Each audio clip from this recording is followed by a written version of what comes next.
m'amène à revenir sur le thème des 65 ans de notre indépendance. S'inspirer du passé pour construire notre avenir. Ce n'était pas anodin. Le choix de ces thèmes n'était pas du tout anodin. Et c'est ce que nous faisons au niveau du département des transports. Je vous ai dit tout à l'heure, je vous ai parlé déjà du premier tronçon, de la première phase qui fait Conakry-Kouria. Et au moment où je vous parle, un de nos partenaires est déjà là, avec lequel nous avons aussi signé un mémorandum d'entente, lui qui va s'occuper de la suite. C'est-à-dire qu'il va prendre de Kouria jusqu'à Cancan. Et donc, ces techniciens sont là, les ingénieurs sont là qui vont démarrer les études de préfaisabilité parce que ce que nous faisons pour ce pays, c'est pour pouvoir nous permettre de sortir complètement du désenclavement à travers le transport. Et le transport peut participer grandement justement au développement socio-économique de notre pays. Donc la citoyenne qui vient d'appeler. Ce que j'ai à lui dire, c'est que nous avons lancé les études parce qu'il faut d'abord faire les études. Vous savez que toute cette ligne là, de voie ferrée, tout est déposé, là, tout a été déposé. Elle existait. Elle existait avant. Elle a disparu. Donc ça a disparu. Donc il faut complètement faire des études, s'assurer que les études sont bien, recevoir les offres, les valider avec le pôle financier bien évidemment, mais également le chef de l'État, et puis aller vers la réalisation de ce chemin de fer-là. Vous avez remarqué qu'on aime bien, nous, ici, avoir une idée du timing.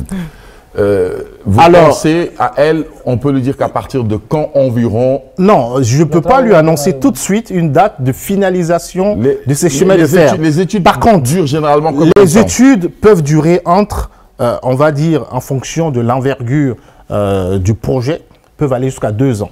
Parce qu'il faut partir d'ici. Jusque-là, c'est beaucoup de paramètres à prendre en compte. Donc, il ne faut pas se leurrer. Il ne faut pas penser qu'on peut le réaliser là tout de suite, dans 1 mois, dans 2 mois. Mais on peut le démarrer. C'est des études. On peut le démarrer, ces études. Et les ingénieurs sont arrivés aujourd'hui. J'ai eu la rencontre avec eux aujourd'hui à mon bureau. Et ils vont démarrer tout de suite, justement, ces études de préfaisabilité dans un premier temps. Ensuite, il faudra chercher les financements, c'est ça? Exactement. Et en ce moment, il va falloir impliquer toutes les parties prenantes, que ce soit la CGP, le ministère des Finances, le ministère du Budget, etc., toutes les parties prenantes qui sont liées à ça. Mais autre chose beaucoup plus important qu'il faut signaler ici, puisque nous parlons de projets ferroviaires. Nous avons le Transguinéen. Récemment, on a signé justement, sous la vision éclairée du chef de l'État, le projet Simandou. Et il y a le Transguinéen.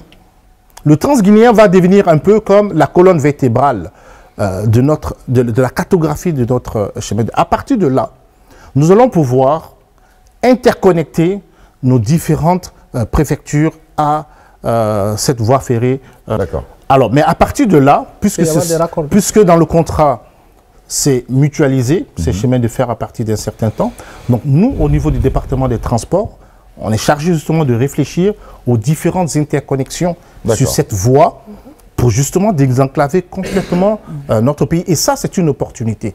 Donc, le Simandou est un projet vraiment structurant. C'est une opportunité pour notre pays qu'il faut saisir et travailler, anticiper justement sur l'ensemble de ces études-là.